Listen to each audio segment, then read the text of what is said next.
Bonjour mes frères et sœurs, moi votre sœur et mère Evelyane Fatou. Aujourd'hui j'ai un sujet qui me met au cœur que je vais partager avec vous et que on va discuter ensemble avec vous, on va essayer de regarder. Avant tout, je remercie Dieu parce que Dieu m'a réveillée ce matin.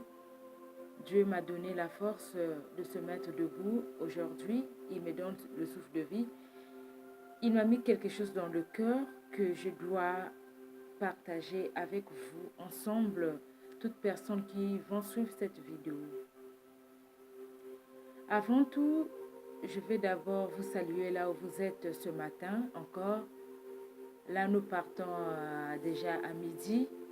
L'un d'entre vous, la nuit était très difficile de se mettre debout aujourd'hui. L'un d'entre vous, en vous réveillant ce matin, vous avez dit qu'aujourd'hui, tant mieux que j'appelle le travail pour dire qu'aujourd'hui, je ne vais pas travailler. Mais par sa grâce, vous vous êtes levé pour se préparer pour aller au travail. C'est une grâce. Mes frères et sœurs, là où vous êtes, je vais faire cette vidéo. Je vais essayer de parler en français car pour moi, le français, ce n'est pas toujours facile de faire les vidéos en français. Mais je vais essayer quand même. Là où je suis, là où je serai en possibilité que vraiment de parler en français, si c'est facile pour moi, ben, je vais m'exprimer en français.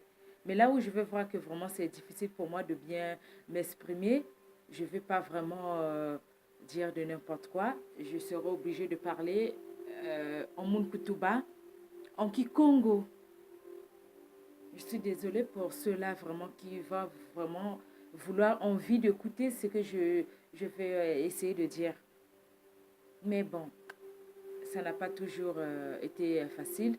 Tant mieux s'exprimer à la langue là où je me sens vraiment à l'aise de m'exprimer. Mais le sujet que je veux parler aujourd'hui, c'est un sujet qui fait très mal aux personnes. Lorsque nous sommes comme ça là, de nos vies, on se dit que tout est bien dans nos vies. Mais lorsque nous tombions malades, lorsqu'on tombe malade, là, vraiment, même quand tu as la fièvre est en train de brûler dans ton corps. Tu n'as même plus les pensées, je ne sais pas de quoi, devant toi. Tu n'as même plus, tu n'as même plus envie de voir des millions ou de penser aux millions. Mais tu as seulement envie de guérir. Tu as vraiment envie que tu sois guéri, que tu aies la force de te mettre debout, que tu aies la force de respirer. C'est l'envie que que nous avions.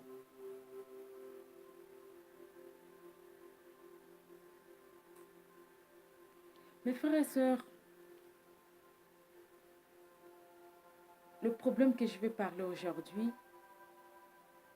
c'est le problème des personnes qui sont malades.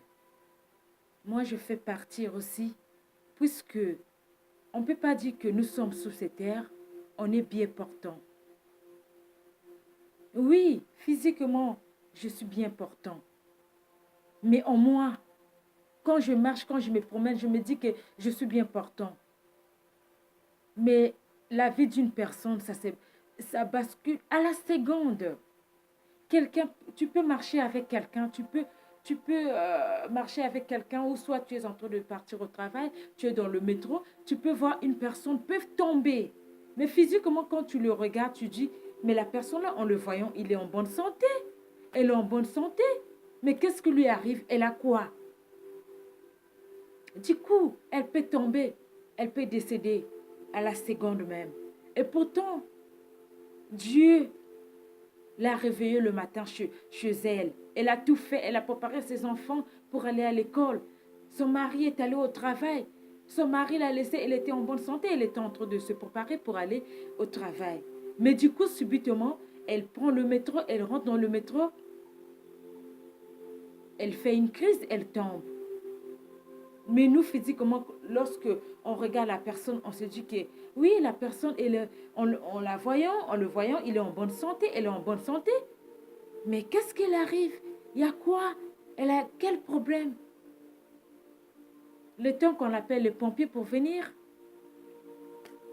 les pompiers peuvent dire oui, c'est fini, la personne est décédée. Le mystère de nos vies, ça se trouve entre la paume de main de Dieu. C'est seul Dieu qui sait comment notre vie, c'est seul Dieu qui sait.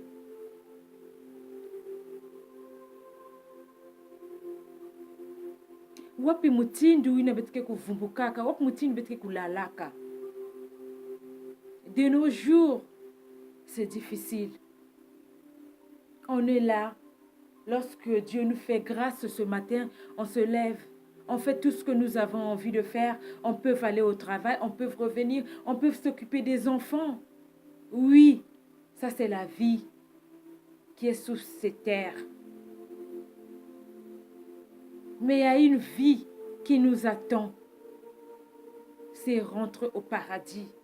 Mais pour rentrer au paradis, Dieu nous demande beaucoup. Dieu nous demande même pas beaucoup d'être fidèle à ce Dieu-là. Oui, il savait qu'il y a le monde entier et dans le monde entier, il y a toutes sortes de choses. Mais des fois, toutes choses ne sont pas utiles.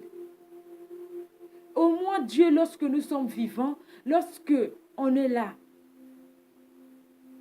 Dieu au moins t'a donné la capacité de savoir ce qui est bien et ce qui est mauvais. Aujourd'hui, il y a plusieurs maladies dans ce monde. Il y a plusieurs maladies, je dis bien, il y a plusieurs maladies. Je vais parler de maladie du sida. La maladie du sida, il y en a plusieurs qui sont partis, que ce soit les bébés, que ce soit les grandes personnes, que ce soit les enfants de 10 ans, que ce soit les enfants de 12 ans, que ce soit des personnes. Il y a beaucoup de personnes qui sont parties pour cette maladie. Mais de nos jours, nous croyons qu'il n'y a que le sida qui tue, il n'y a que le sida qui peut amener une personne à la mort, il n'y a que le sida.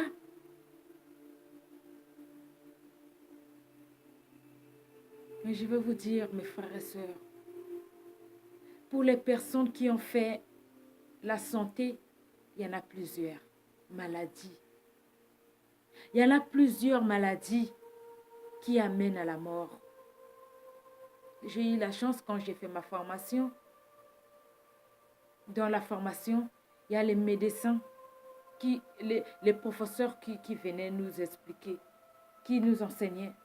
Et il y a une dame, elle était médecin, et nous a expliqué qu'il y a plusieurs maladies. Il y a plusieurs cancers. Il y a des cancers où on peut te diagnostiquer que tu es malade, tu as du cancer.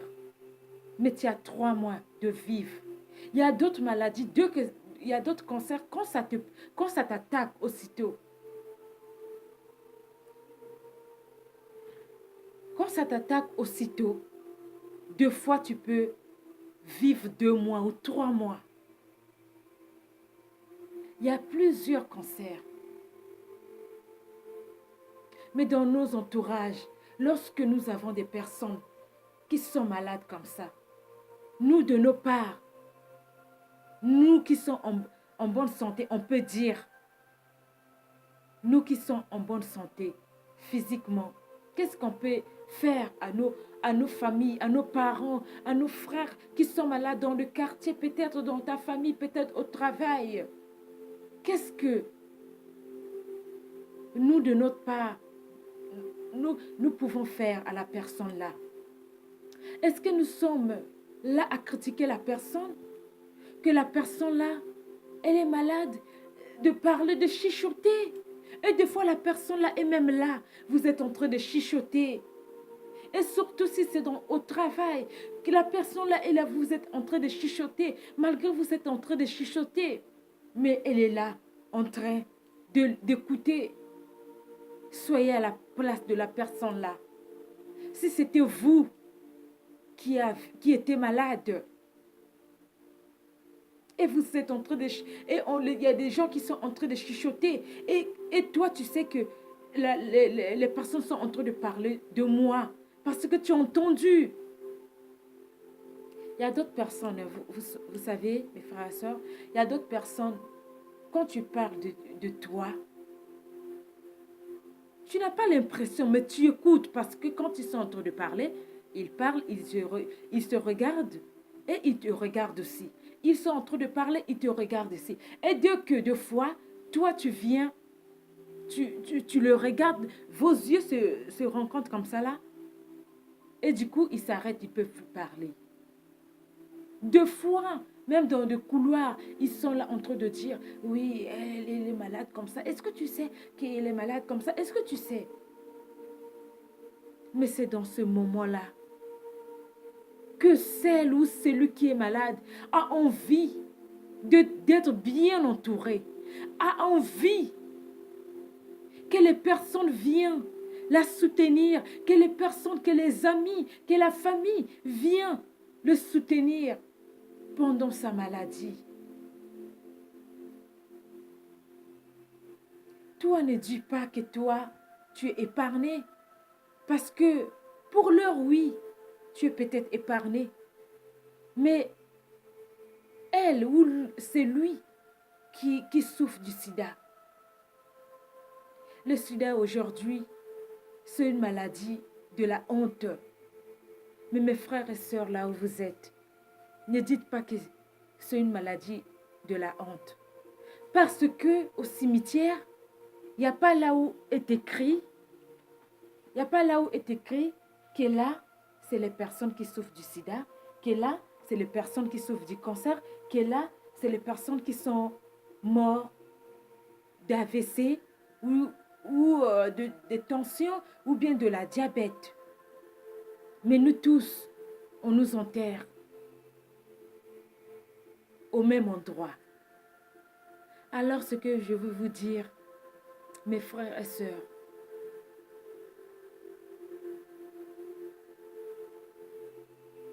lorsque la maladie est là, dites-vous que toi qui es en bonne santé, toi, je ne sais pas, qui te disent que moi je suis en bonne santé. Oui, pour l'heure, tu es en bonne santé.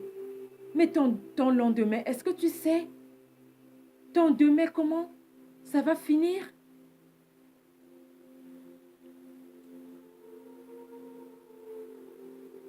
Au contraire, Dieu est là pour nous. Soutiens, viens en aide à la personne là qui veut vraiment que tu puisses le soutenir, que tu puisses la soutenir, que ça soit elle est malade du sida, que ça soit déjà actuellement, le sida n'est pas contaminé parce que tu parles avec la personne comme ça. Parce que tu manges avec la personne, le sida n'est pas contaminé comme ça. Mais le sida est contaminé peut-être dans des rapports sexuels non protégés.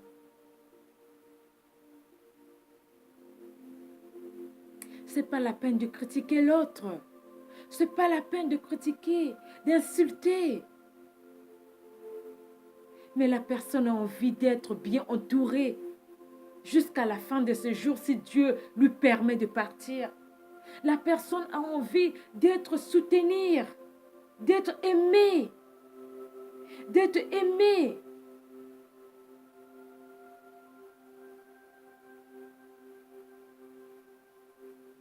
Mes frères et sœurs,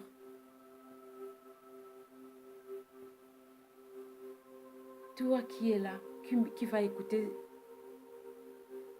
cette vidéo,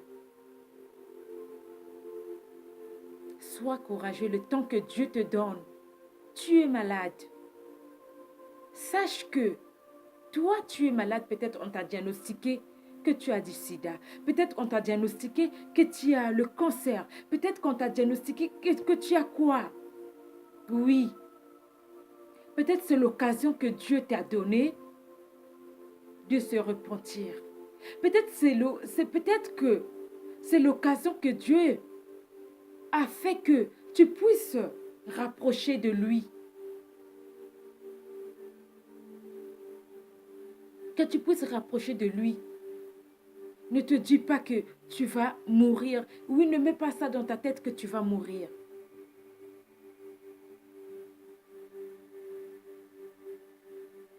Nous tous, on va partir. Il n'y a personne qui va rester éternel sous ces terres. Nous tous, on va partir, on va partir. Mais, deux fois, celle qu'on a diagnostiquée qu'elle est malade, qu'elle est la maladie du sida, et toi qu'on n'a pas diagnostiqué, que toi qui te dis que toi, tu peux parler de l'autre, tu peux se moquer de l'autre, tu peux insulter l'autre, tu peux même cracher sur l'autre. Toi, tu te dis que tu es en bonne santé. Mais deux fois, tu peux écouter que oui, la personne là, je l'avais vue hier, mais elle est décédée. Mais pourtant, elle était en bonne santé. Donc, ne te dis pas que toi, parce que c'est parce que tu es en bonne santé, que rien ne peut t'arriver, que tu ne peux pas mourir, que tu ne peux pas. Non. Soutenons les autres.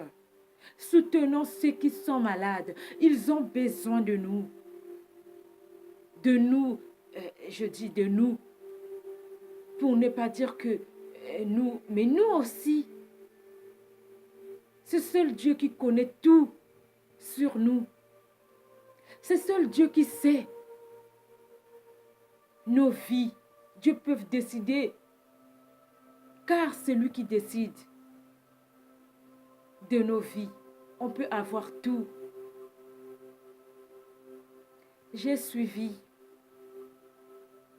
une vidéo d'un frère d'Australien. Je ne sais pas si on dit d'Australien, mais il est d'Australie. Le garçon là, le jeune là, il a souffert, il avait un cancer, un tumeur dans la bouche. Il était un riche, il s'appelait Ali Banat. Si vous voulez, vous pouvez rentrer à l'internet dans YouTube, taper Ali Banat. Son histoire, c'est épouvantable. Une histoire vraiment, le message qu'il a voulu partager au monde entier, le message qu'il a voulu partager au monde entier, que tout est vanité et vanité. C'était un riche, Ali Banat, le jeune Australien. C'était un riche.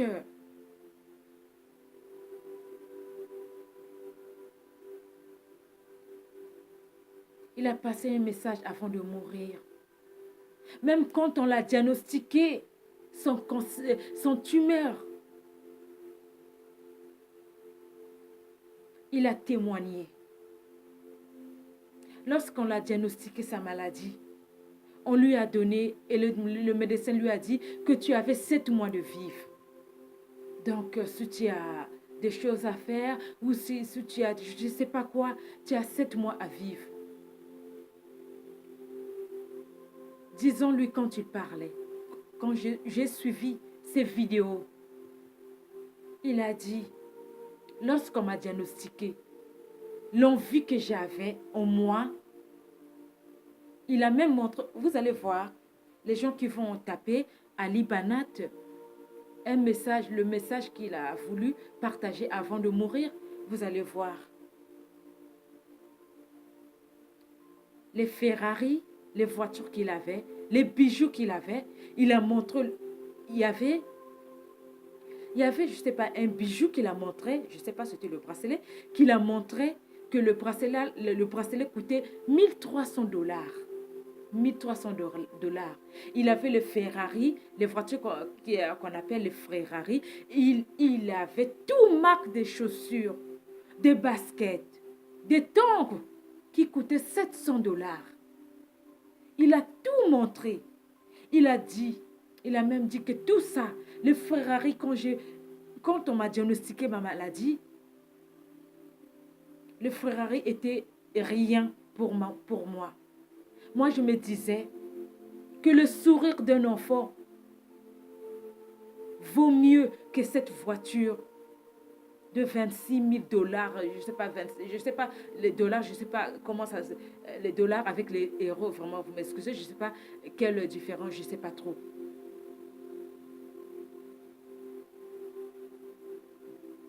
Mais ce que j'ai vu, il a montré des voitures. Il a montré, c'est bien, des richesses qu'il avait. Mais il a dit, lorsque on lui a diagnostiqué sa maladie, il n'avait plus envie des choses là. Il a commencé à partager ces choses. L'envie qu'il avait, c'était d'aller en Afrique. D'abord, il a dit que je suis parti en Chine. Je suis parti partout pour chercher comment faut-il faire pour guérir la maladie que j'avais. Et il y a d'autres qui ont profité de me scroquer. Vous savez, lorsque vous êtes malade, des fois on peut vous dire, oui, il y a un guérisseur là, il guérit la maladie que vous avez, donnez pris tant. Mais il a dit que j'ai voyagé partout pour chercher ma guérison. Il y a d'autres qui ont profité de m'escroquer. Mais il n'y a que, comme il a dit, qu'il n'y a que Allah, il n'y a que Dieu qui pouvait faire quelque chose s'il voulait bien. Il n'y a que Dieu qui voulait faire quelque chose. Mais il a dit que c'est un cadeau que Dieu m'a donné, que Dieu m'a fait, qu'aujourd'hui, je ne voudrais même pas qu'on puisse me reprendre le cadeau, le cancer. Le cancer que j'ai, c'est un cadeau que Dieu m'a offert. Dieu m'a offert une chance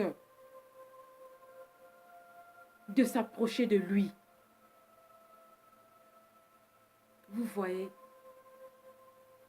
Donc, il savait qu'il lui restait 7 mois de vivre. Il est parti.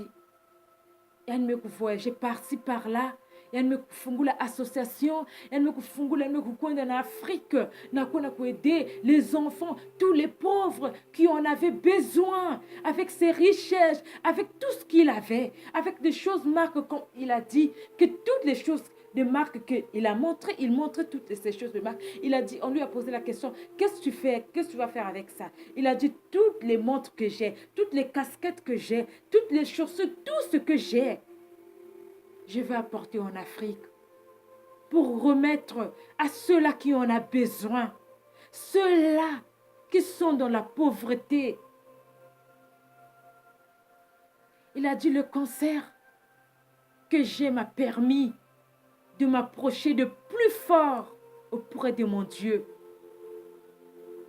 Et malgré on lui avait diagnostiqué son cancer, mais il a vécu 3 ans. Il est mort le 29 mai 2018. Mais dans son maladie, comme il a dit, qu'il avait seulement besoin que les gens s'approchent auprès de tout, que les gens viennent l'entourer. Et il y a beaucoup de gens qui l'ont entouré. Il y a beaucoup de gens qui venaient de Dubaï, qui venaient du Royaume-Uni pour venir le rendre visite à l'hôpital. Et il était content de voir ces personnes-là qui se déplaçaient, qui faisaient 14 heures de vol pour venir le voir, pour venir le soutenir dans sa maladie. Il a même dit, parce que le médecin lui avait dit que petit à petit, le tumeur qui est en toi dans la bouche, ça va évoluer petit à petit. Donc, il y a des moments où tu vas saigner beaucoup du sang. Il y a même des vidéos là où il a saigné du sang.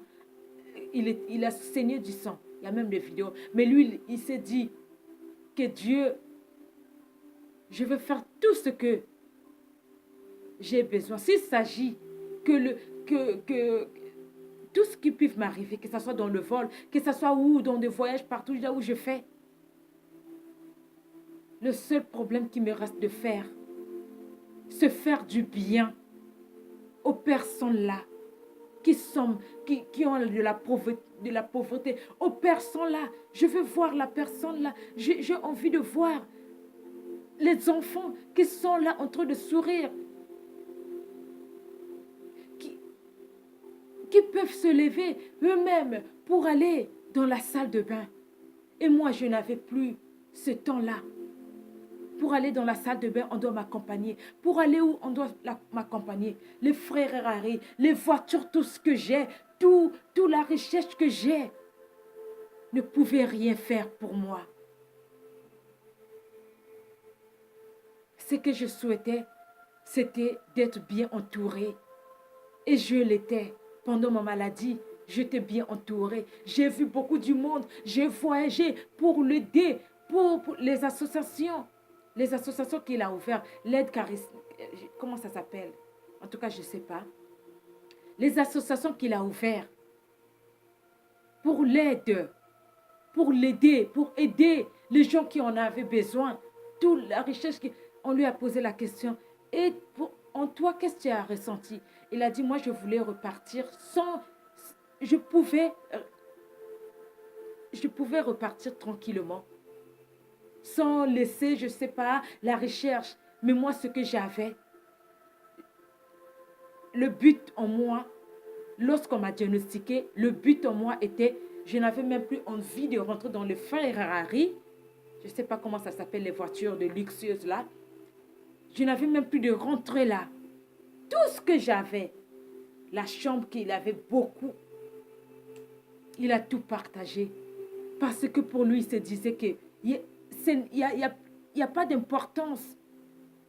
Tout cela. Mais c'est Dieu qui compte dans nos vies. C'est chercher le paradis. Et même, il était alité. Il est là en train de chanter, de faire la louange à son Dieu. Mes frères et sœurs, lorsque je vis cette vidéo,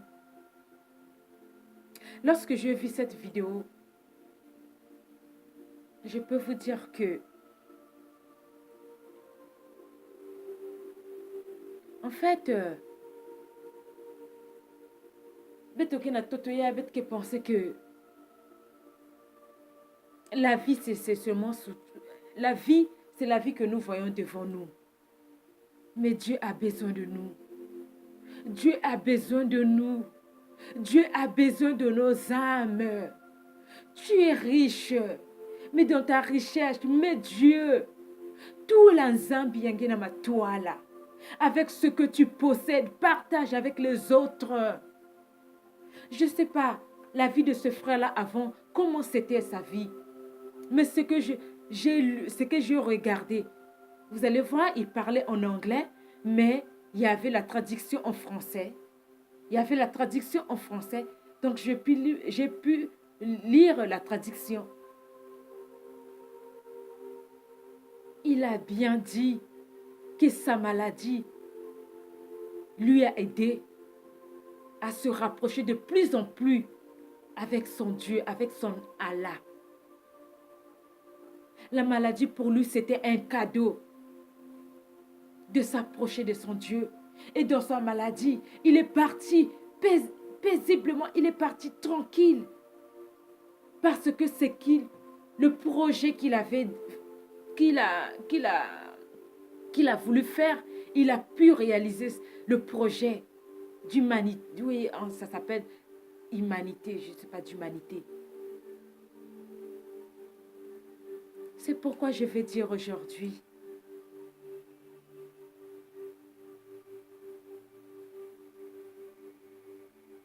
essayons, mes frères et sœurs, de ne pas se moquer à la personne qui est malade. Quand vous le voyez parce qu'il est maigri, parce qu'il souffre du cancer, parce qu'il souffre de je ne sais pas quoi, Au lieu de soutenir la personne là, il demande pas grand chose. Mais il veut seulement que on entoure. Il veut seulement d'être soutenir. Que les gens viennent le soutenir. Que babantu kuiza na tadisi na na kuza soutenir. Que batowana baza auprès de lui, que bayaka ko soutenir ye. Ne cherchons plus comment était sa vie. Sa vie, c'est lui avec son Dieu. Sa vie, c'est lui avec son Dieu. Mais toi qui es à côté de lui, reste avec la personne là qui souffre, que ce soit du sida. Toi qui es en bonne santé en ce moment, ne te dis pas que moi, je suis bien portant. Mais tu ne sais pas qu'est-ce qui peut t'arriver demain.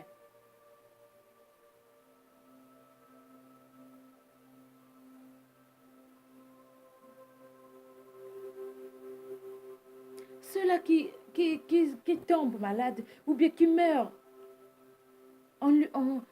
deux fois vous êtes là, on vous dit que il est parti en sommeil. Ça s'appelle quoi? Mourir. Kombu ya okeiki, lufwa. Ezala olali, olamukite, okufi, kombo ezanini, ezaliwa, ezala mort. On va t'enterrer. Nous tous, nous allons partir. Il n'y a personne qui va rester sous cette terre. Alors, ce n'est pas la peine. Ceux qui ont moninga à souffrir. Azana maladie sida. Ou bien azana na cancer. Ou bien azana je ne sais pas quoi.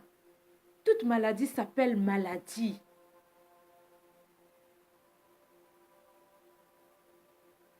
Si tu peux soutenir la personne qui est dans ta famille, qui est dans ton quartier, qui est dans ton travail, qui est dans ton église, soutiens-le.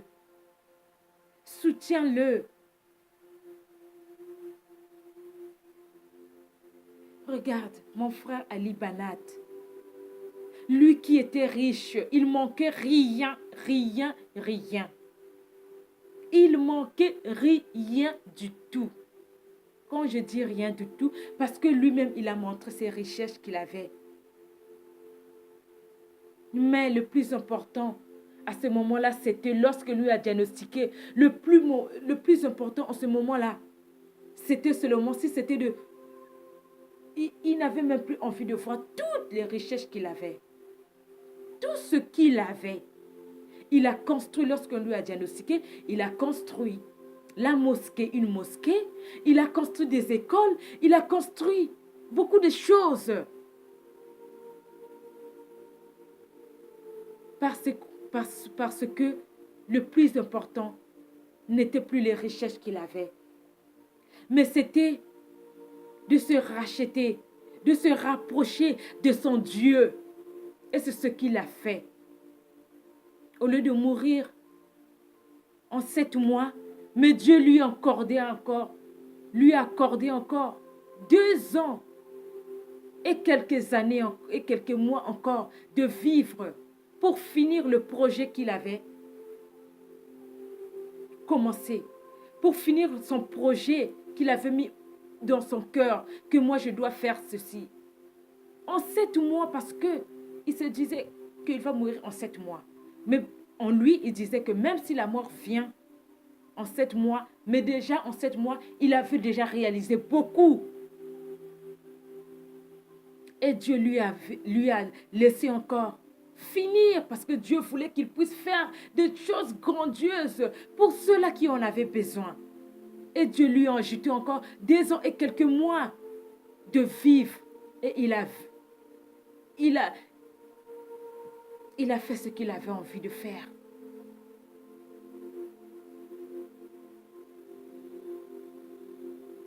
Mes frères et sœurs, ne dites pas que c'est là aussi. Qu'est-ce qu'elle vient nous dire? Avec son français qu'elle parle même pas bien. Qu'est-ce qu'elle vient nous dire celle-là?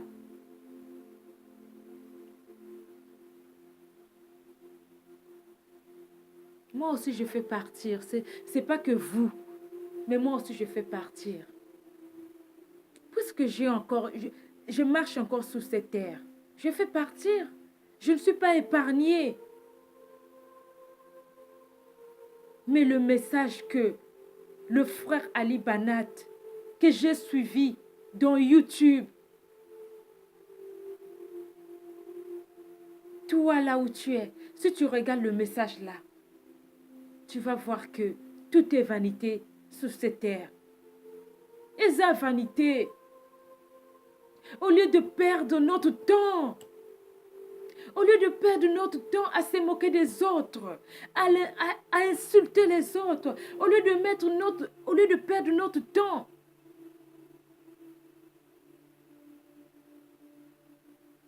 à rester nus pour que les gens puissent nous voir, rapprochons-nous à Dieu. Tozélate, Nzambe ayaka kopesa biso, je sais pas, coup de fouet d'une maladie pour qu'on se rapproche de Dieu. Lui, mon frère, il a eu la chance. Le 7 mois qu'on lui avait dit qu'il va mourir, dans 7 mois-là, il a réalisé tout. Les richesses qu'il avait, il a voulu il a partagé tout. Les voitures de Ferrari, il les a vendues pour s'occuper, pour avoir de l'argent pour s'occuper. Il avait l'argent, mais il ne voulait plus voir le Ferrari ou le Ferrari là. Tous les Gucci, toutes les choses de marque qu'il avait, puisqu'il a montré, il y avait une chambre là où il y avait toutes ces choses de marque. On lui a posé la question, mais qu'est-ce que tu as fait avec ces choses-là? Il a dit, je ramène en Afrique pour donner aux personnes là qui ne peuvent pas avoir l'argent pour acheter. C'est pourquoi, toi ma soeur qui est là, en train de souffrir du sida, rapproche-toi de ton Dieu. En train de souffrir du cancer, n'importe quelle maladie que tu as, dis-toi que tu es en train de souffrir, mais ce n'est que ton Dieu qui a le pouvoir de décider de ta mort. Peut-être qu'on t'a dit que tu vas mourir dans 2 mois, ou dans 3 mois, ou dans une année. C'est seul Dieu qui décide. Même le médecin peut te diagnostiquer la maladie. Le médecin peut dire ceci. Mais toi, si tu te repens, toi, si tu te rapproches de ton Dieu, parce que tu as encore de la voix, tu peux encore te rapprocher de ton Dieu. Tu peux encore lui montrer ta reconnaissance. Tu peux encore lui dire ce que... Je ne sais pas ce que tu veux. Tu peux encore lui chanter, lui faire des louanges. Quand tu as encore la voix, fais-le ma soeur. Fais-le mon fils. Fais-le ma soeur, mon frère. Prépare ta vie en Dieu. Prépare ta vie en Dieu. Dieu a besoin de toi. Peut-être que Dieu t'a donné cette maladie pour que tu puisses te rapprocher de plus en plus envers ton Dieu. Peut-être que Dieu t'a voulu, peut-être qu'il te parlait, mais tu ne comprenais rien. Mais cette maladie, peut-être, ça vient.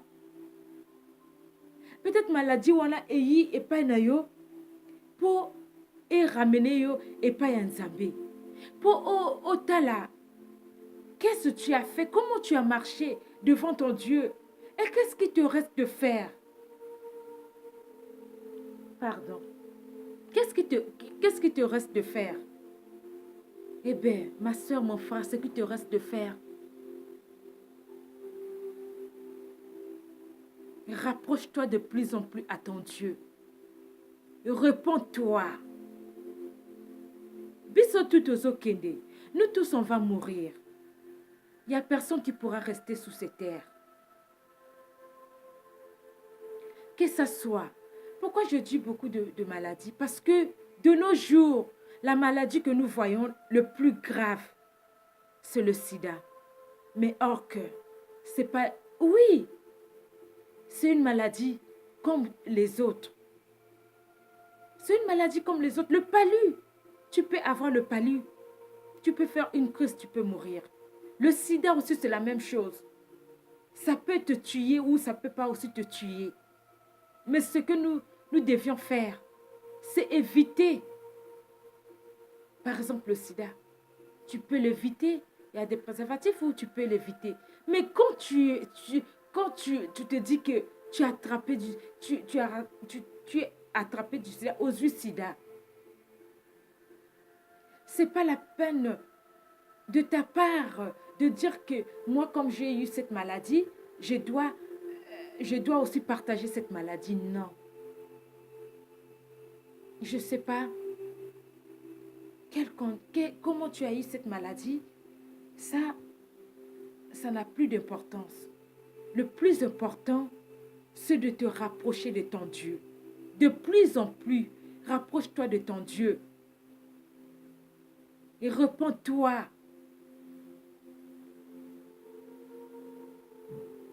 Bilamba ona ozanango. Bamak tu wana que tu en as. Dis-toi que si Dieu te ferme les yeux, tu n'auras plus ça. Ou bien si tu es alité sur ton lit, est-ce que c'est des vêtements qui vont venir auprès de toi? Mais c'est ton Dieu. Bisopé. Ezala la katina ba famille. Ezala la katina mosala. Ezala où? Quand une personne qui est malade, ne cherche pas à le tuer, à le ramener vite dans la tombe. Ne cherche pas à le ramener vite dans la tombe. Mais biso likamona biso ezanini. De le soutenir. De soutenir notre frère. De soutenir notre soeur. De soutenir notre maman.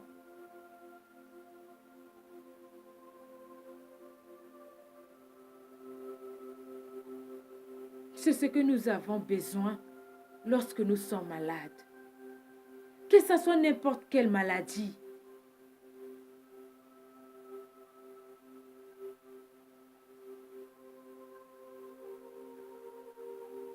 Que ce soit n'importe quelle maladie. Nous avons besoin de nos familles à côté de nous. Nous avons besoin de nos femmes à côté de nous. Nous avons besoin de nos maris à côté de nous. Nous avons besoin de nos amis à côté de nous. Pas pour venir nous critiquer. Pas pour venir nous mettre encore le couteau. Parce que ce n'est plus important. La personne est déjà malade, elle est déjà malade. Mais soutenons nos frères, nos familles dans la prière, de le ramener dans la prière, de lui parler de Dieu, de l'aider à s'approcher de Dieu de plus en plus. Dieu seul a le pouvoir de changer son avis. Le médecin peut dire, mais c'est toi, la démarche que tu as. Au moment où le médecin t'a diagnostiqué, si tu as encore la force de faire du bien, fais-le. Si tu as encore la force d'ouvrir la bouche, de demander pardon à ton entourage, à tous ceux que tu as blessés, à tous les gens-là que tu as pris peut-être de l'argent, à tous ces gens-là, repens-toi auprès de ton Dieu. Et Dieu va ouvrir le ciel pour te poser ta main. Peut-être pas pour te guérir. Il y a d'autres qui guérissent. Il y a d'autres que Dieu peuvent ajouter des jours, des années.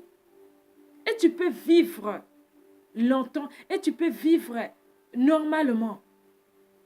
Mais ce qu'il nous demande, c'est rapproche-toi de lui quand tu te donnes encore la chance de vivre. Quand tu te donnes encore la chance de parler, quand tu te donnes encore la chance de se mettre debout, n'attends pas le dernier jour. N'attends pas quand tu n'auras plus la force d'ouvrir la bouche. Fais du bien. Chaque bien que nous faisons, ça compte beaucoup à notre Seigneur. Ça compte beaucoup à notre Seigneur. Chaque le bien que nous faisons. Des fois, je vois les vidéos qui circulent sur WhatsApp. Que le monsieur là est atteint du sida et il est en train de partager ça. Mais c'est affreux de voir ça.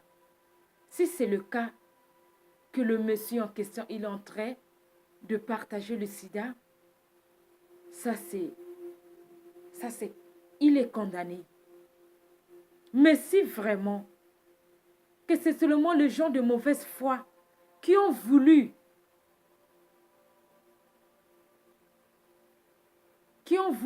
même s'il est malade du sida, mais c'est les gens de mauvaise foi qui ont voulu qu'au bébé sa réputation, il y a